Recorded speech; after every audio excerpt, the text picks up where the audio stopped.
Don't take it personal, I ain't lying, I ain't hiding, I've been grinding, multiplying. I've been trying to get my weight up, staying prayed up, meditating and taking time away. You always posting up pictures, trying to look like you winning. I'm writing rhymes in the kitchen, soaking in moments we live in, yeah. You got the nerve to be on me, faking your life for the IG. If you got my number, don't add me, cause baby. Hey there folks, John here with Through My Lens, and today I'm coming to you with a flashlight video. Today we're going to be looking at the Okluma DC0, and it's an EDC flashlight. It's a high-end custom flashlight. There's not really an accepted definition of the term custom light, but this one certainly kind of falls into what many would consider to be the entry point of custom flashlights. Here is the packaging that comes in the Okluma, what's called the cigar box, if you will. It also comes with a certificate of ownership. You can see mine has a born-on date of August 18th of this year, signed by the owner of Okluma, Jeff. I believe the last name is Sapp there.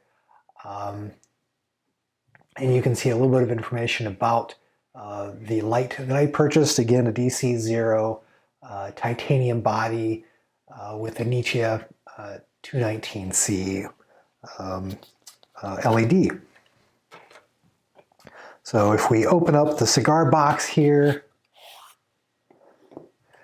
you'll find a microfiber cloth.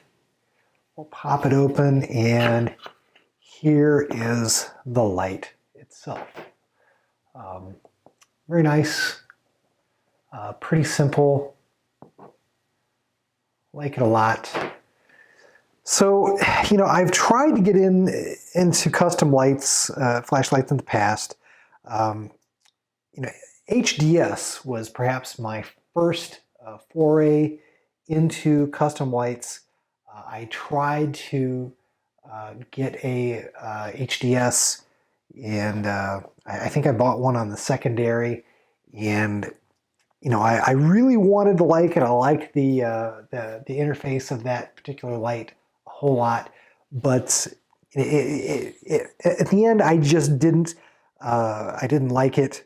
I really wanted to, but I found it difficult to EDC or everyday carry on my person because it was just a little too thick and too chunky. And of course, one of the long-standing complaints about the HDS is it really doesn't have a good pocket clip option.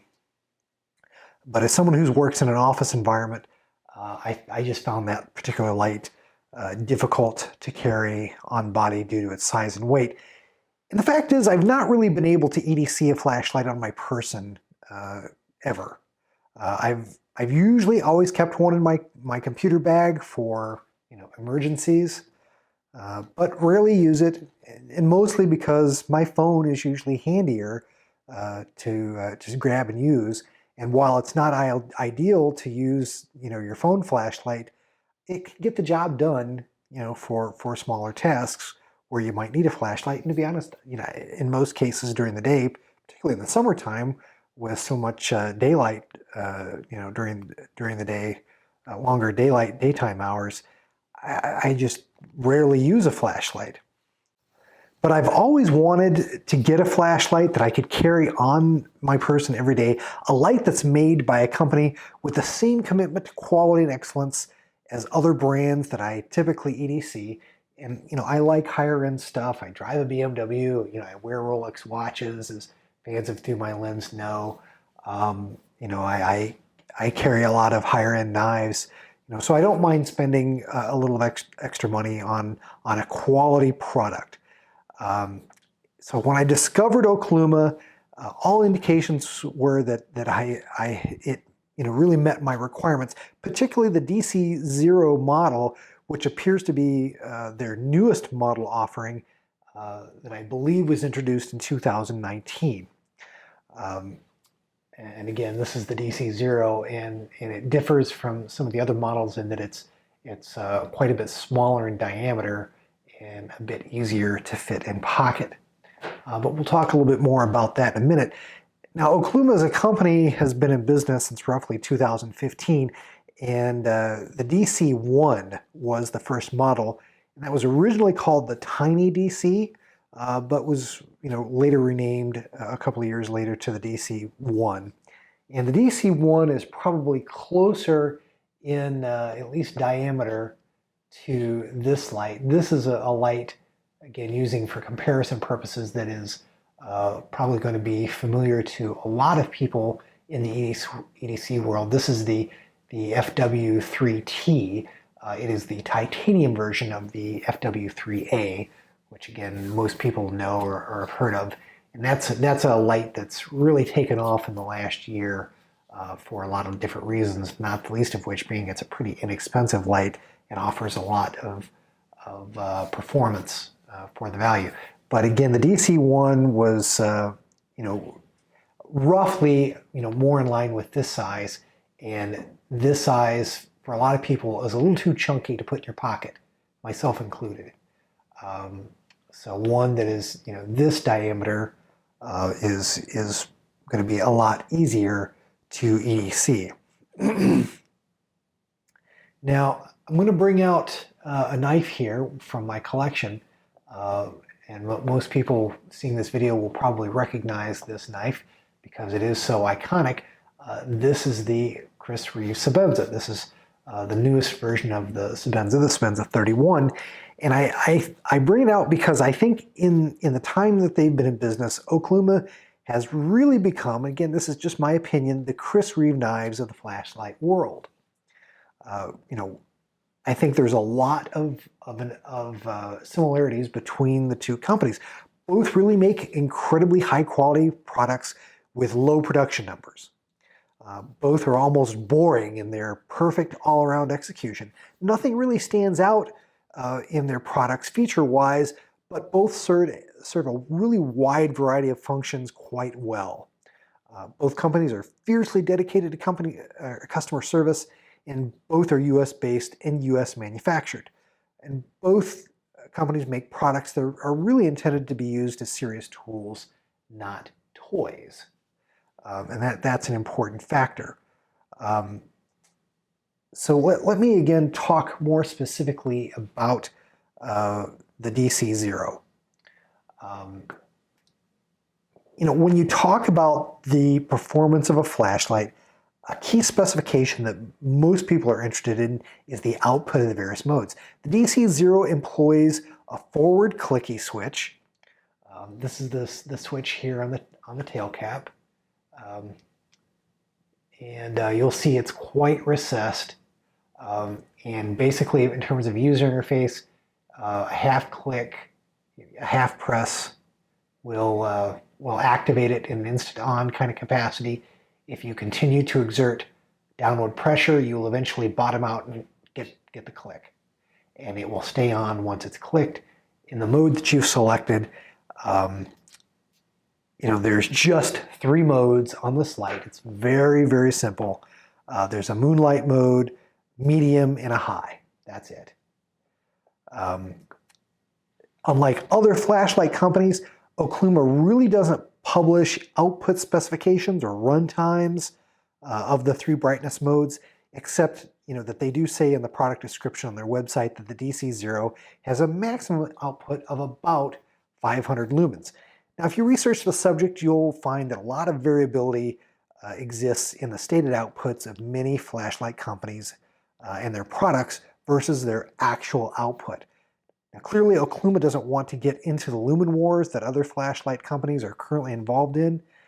Again, drawing an analogy from Chris Reeve knives, Chris Reeve has never really tried to compete in the marketplace by using the latest G-Whiz super steel, like so many other knife companies do. Currently, they are still using S35VN for their blade steel, which, while technically is still considered a premium quote-unquote super steel, it's nowhere near the top of the list of most hardcore knife enthusiasts' lists of preferred knife steel. Um, with lumens, much like knife steel, the true value gained to the end consumer really goes beyond those stated numbers. With knife steel, you have to look beyond the gee whiz new super steel type to factors like heat treat and grind and edge thickness to get a more comprehensive understanding of how the knife will perform. With flashlights, the total lumens don't really tell the story either. Other factors like the emitters, reflectors, lenses, driver efficiency, and heat dissipation all can impact what I'll consider to be the observable output, which is the amount of illumination that you can actually see and that actually provides visual benefit to you, if you will. Now, I did some very informal and certainly unscientific testing of the DC0 in my basement using, again, this LumenTop FW3T, as a basis of comparison. On paper, based on the stated outputs of the FW3A or FW3T, should be able to outperform the DC0 at the maximum non-turbo outputs for both lights. Yet that's not really what I observed. And I found that fascinating. What I did observe is no qualitative difference in the observable illumination between the two lights, which is to say the higher output of the FW3A didn't allow me to see details in the farthest reaches of the basement any better or any worse than the DC0. Both seem to provide equal levels of observable illumination, and it was quite good in both cases. Now, it's worth noting that the head, the smooth area here on the DC0, did heat up both more and more quickly than the FW3A. But the heat really seemed very well managed and stayed in the flashlight head itself and was not transmitted rearward past the knurled area where you would actually be holding on to the light while using it. So I thought that was pretty interesting in how they designed the heat dissipation. Now at the low end of the spectrum, or in the moonlight mode, if you will, the FW3A is rated to have about a half lumen moonlight output. Comparing that to the DC0, the DC0 seemed to have a slightly brighter output in its moonlight mode than the FW3A to my eye. But here again, in practical use, the moonlight mode did exactly what I would want it to be able to do.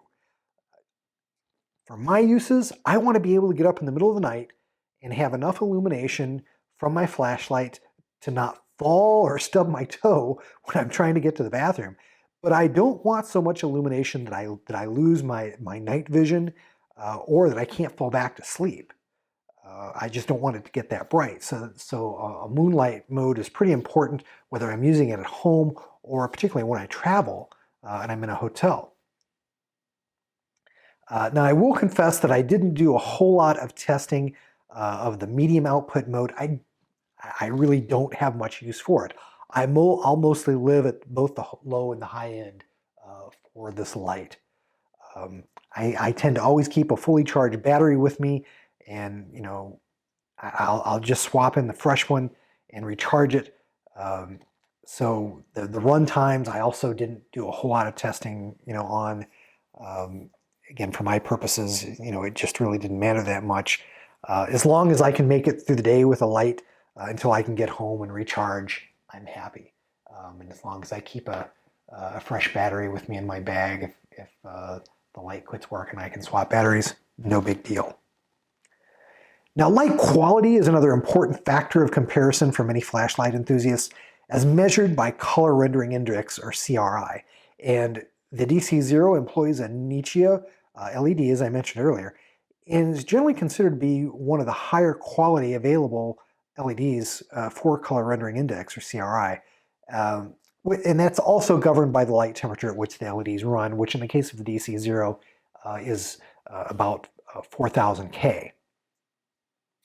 Now, based on my research, the Nichia 219C used in the DC0 at 4000K, it should have about a 90, a 90 or perhaps even a 90 plus CRI rating, which should render colors quite faithfully relative to other LEDs. Now, personally, I don't get too hung up on the quality of the color of the light, though historically I have gravitated toward a cool white LED in my flashlights.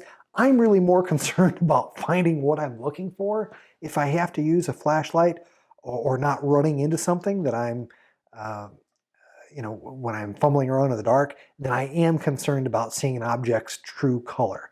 But again, a high CRI rating is a hallmark of quality, and the DC0 checks this box, definitely, no questions asked. Now, before I go into what I consider to be the pros and cons of the light, I would be remiss if I didn't point out that there is an entire hobby within the hobby of custom lights for modifying and upgrading or modding. And if modding is your thing, you certainly do have options with this light.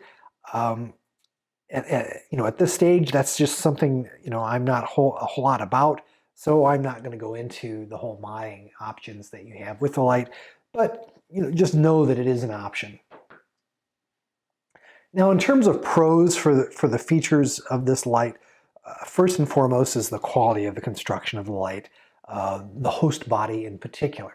Now, Jeff is a machinist and a darn talented one, and he puts a lot of time and effort into manufacturing a truly quality product in terms of fit and finish. Again, very comparable in philosophy and execution to Chris Reeve Sebenza, just relative to flashlights. The threads on the flashlight are, just really nice. You can tell when you take the flashlight head off. Just really nice. Like that a lot.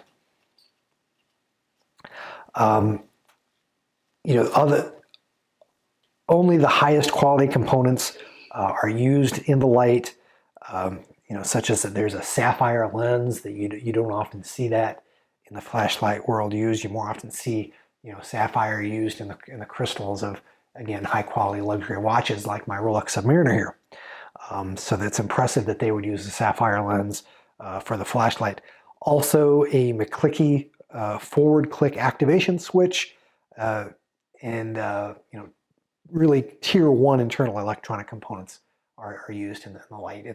It's really nice. Again, the pocket clip, really nice torque screws used here. The clip itself, the spring clip, is very nice and functions very well. Very impressive. Again, on the pro side of things, I think the host body here is very attractive. It's very minimalist, but the finish, it has what I'll call kind of a light stone wash that is very attractive, yet will probably be resistant to showing minor wear, which I appreciate a lot. And the knurling here in the center area where you would hold it, kind of helps you keep a good grip on the flashlight. And I think the size is good for use as well. So really like the aesthetics of the light itself. And again, the form factor is quite good, and it's very easy to carry on body, clipped or unclipped. When I'm in the office, I'm probably not going to carry it, clipped to my dress pants. It's going to be dropped into a pocket, and it's not going to be a large bulge in my pocket like something like this, for example. I'm going to be much more comfortable EDCing this in the office. So really appreciate the form factor. It accepts a single 14500 rechargeable cell. One is included with the light, and in this case, let me get the cover off here. Here is the battery, and it is made by Vape Cell. That's a Chinese company. These are the lights that Jeff makes available on his website and what he ships with the light. I purchased one additional Vape Cell rechargeable light when I purchased the DC0, and it cost all of $4. So the batteries aren't going to break you up. I'll probably buy a couple of more. No problem there. And again, they are of the rechargeable sort. So very convenient from that perspective. Also on the pro side, I think this is just refreshingly simple to operate with just 3 output modes. Stark contrast to this light, the FW3A, which the Android operating system has just a myriad, a cornucopia of different modes and outputs and clicks and but with the DC0, there's no what I call flashlight kabuki dance that you have to do of twisting the head or clicking patterns to make the light run. It's just flat, simple, and easy to use, which I really appreciate. Now, some will see the lack of more sophisticated functionality or complex modes as a con, but when you think about what you need from an EDC light, this does what you really need to do. And in many cases, those extraneous, never used functions of other lights just get in the way of what you do want to use. I don't need to be able to signal an airstrike with my EDC light. I just want to be able to get to the bathroom without falling down. Keep it simple. I like that about the DC0. Also on the pro side, the warranty for sure. Let me go ahead and just read to you the warranty that's on Jeff's page on Okluma. He says that all of our flashlights come with a lifetime, no questions asked warranty. That means if you ever have trouble from our flashlights, even if you're not the original owner, we'll fix it for free and we'll cover your shipping. And if you need a flashlight to use while we're repairing yours, we can send you one in the meantime. I think that's fantastic. If you purchase an Okluma flashlight, we want it to be the last light you ever need to buy, and we're serious about it. Now, the sad thing is that the longer Jeff is in business, the more people, I'm afraid, will take advantage of this warranty. So the cynical side of me says, don't expect this level of warranty to stay in place forever at Okluma, but for the time being, and I believe for as long as Okluma has been in business, since 2015, that has been the case. So really, really impressive warranty. Definitely a benefit of owning one of these flashlights. Certainly a pro in my mind is that Okluma is a U.S. based company, and it's U.S. made, sort of. And I say sort of. I'll probably explain that a little bit more in depth when I go into the cons side of things. But for now, just know that Okluma is based in Oklahoma. That's part of their name, Okluma, OK for Oklahoma. And the final pro that I'll talk about is the fact that Okluma lights really do seem to hold their value quite well, and they sell very quickly on the secondary market. So when you make an investment of this nature, it's nice to know that if needed, you can recoup that a large portion of that investment if you needed to on the secondary market, and that seems to be the case. No doubt that impressive warranty that Okluma has is a big part of that. So now let's talk about the cons. No product is perfect, and again, all this is just my opinion. And I'm just going to share with you those opinions, and you may agree or disagree. Probably the first con that I'll talk about, it's a minor thing, but the pocket clip rests against the knurling here on the body, which I think is a recipe for shredded pockets. If the clip extended just a little bit further down to the head, that probably wouldn't be as big of an issue. But again, for me, it's not a huge deal. because, again, during the week I'll likely carry it inside my front pocket, not clipped to a pocket. Now on the plus side of things, this clip is really quite sturdy and grippy, so that when you do clip this to your pants, it's not very likely to come out of your pocket unless you want it to, which, again, with the investment that you make in this light, and I'll talk about that more in a little bit, you want to, certainly reduce the possibility of this light being accidentally lost. So the pocket clip is very good from that perspective. Now the McClicky tail switch is very much lauded by the flashlight community as the best available. I found that the tail switch can be a bit difficult to depress. Not necessarily for the instant on feature. That doesn't take a lot of pressure. The instant on, I think, works quite well.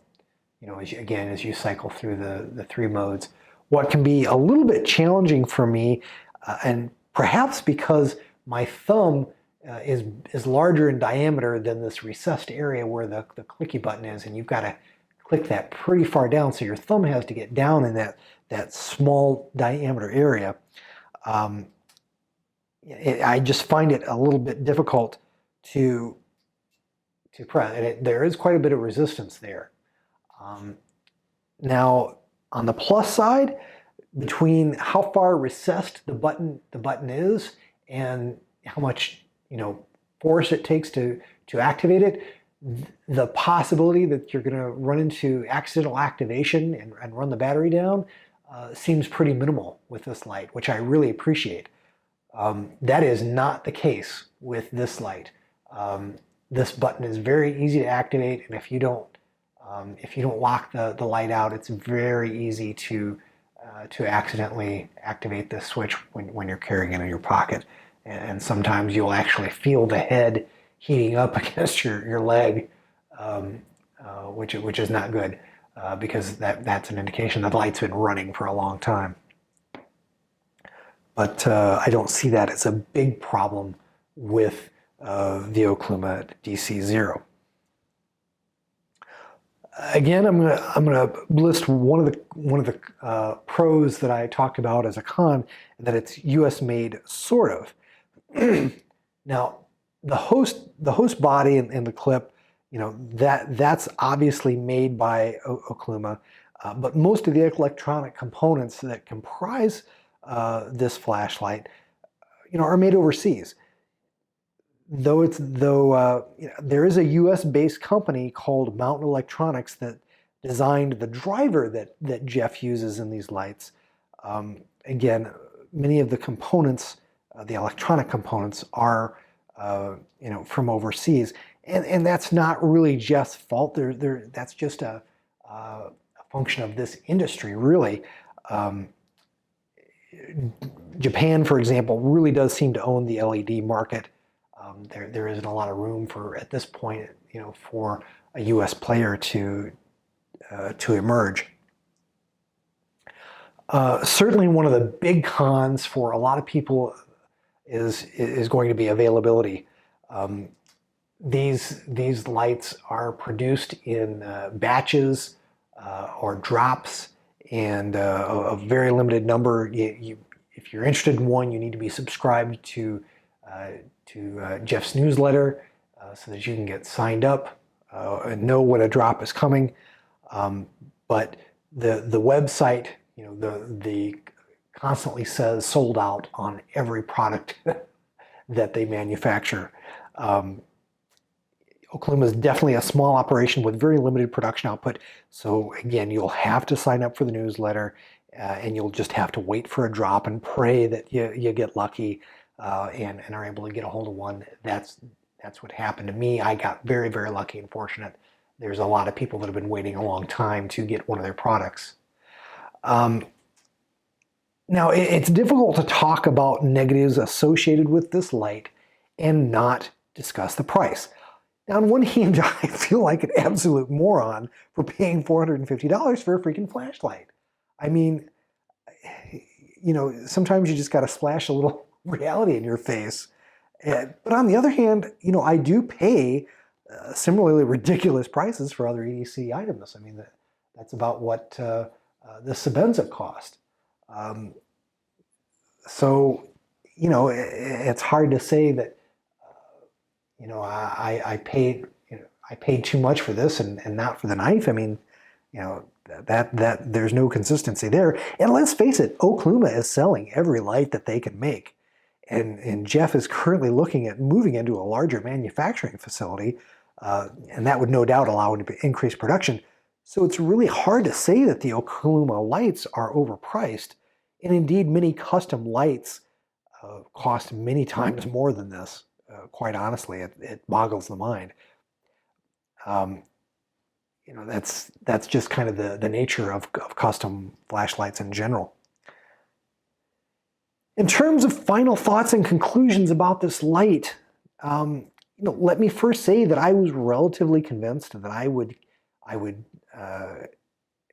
order the light and then I would probably quickly sell it, honestly.